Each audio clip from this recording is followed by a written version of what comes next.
ప్రియాంక గాంధీ వాద్రా తొలిసారి లోక్సభకి ఎన్నికైంది వాయనాడ్ నుంచి. మొన్న రాహుల్ గాంధీ పోటీ చేసి 2 చోట్ల గెలిచినటువంటి నేపథ్యంలో వాయనాడు వదులుకోవడం, అక్కడి నుంచి ప్రియాంక గాంధీ వాద్రా చేయటం.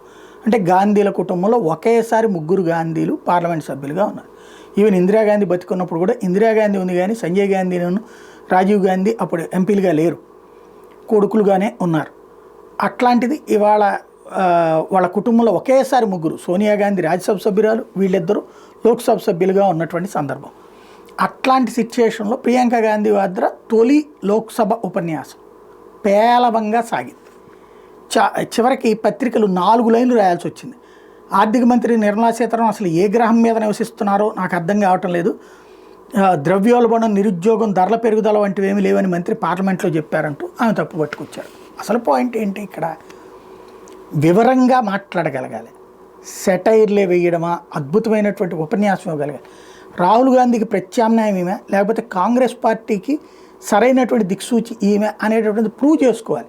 ఇప్పుడు ఏంటయ్యా అంటే వీళ్ళిద్దరూ కూడా, రాహుల్ గాంధీ కానీ ప్రియాంక గాంధీ వాద్రా కానీ, దాన్ని ఏమంటారు, వారసత్వ లక్షణాల ప్రకారం నాయకులు అవుతున్నారు. కానీ సొంత ప్రతిభ ఎక్కడ కనబడుతుంది ఇద్దరి దగ్గర కూడా?